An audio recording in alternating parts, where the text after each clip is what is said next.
We've got balls.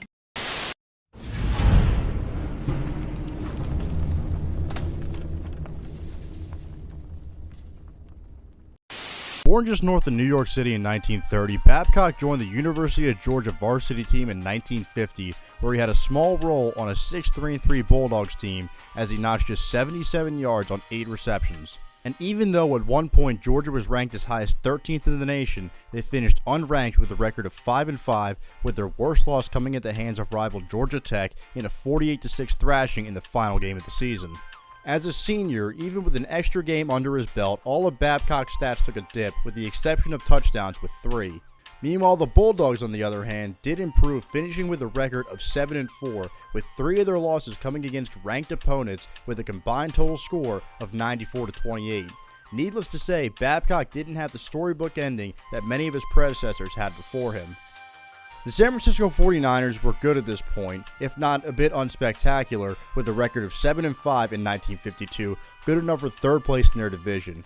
They also sported a middling offense and one of the game's better defenses, but when you look past the stats and just beyond the horizon, you can see the pieces of something very interesting forming in San Francisco, if not something horrendously disappointing. For starters, there was the retirement of quarterback Frankie Albert, who was replaced by a young Y.A. Tittle. Then there was the veteran of the group, the 1949 rushing champion and 2-time league leader in rushing touchdowns, Joe the Jet Perry. And finally, there was the king, the rookie sensation Hugh McElhenny, who was coming off of a year where he averaged an astounding 7 yards per carry.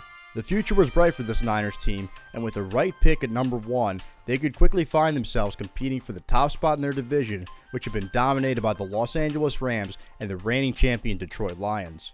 Instead, they took Babcock, who in 3 seasons managed all of 16 receptions for 181 yards and 0 touchdowns. Granted, even with the lack of production out of their top pick, the Niners had the league's best scoring offense in 1953, but their failure to defeat the Lions in either of the team's 2 meetings proved to be their undoing, as they missed the postseason by just a single game, with the Lions representing the Western Division in the championship game, ultimately winning it.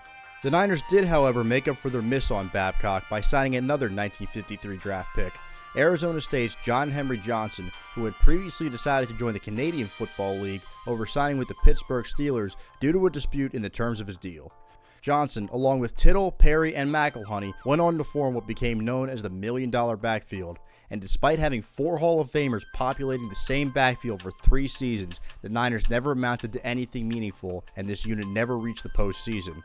As for Babcock, he retired following the 1955 season and passed away in 1996 at the age of 66, thus ending one of the more anonymous stories in the history of first overall picks.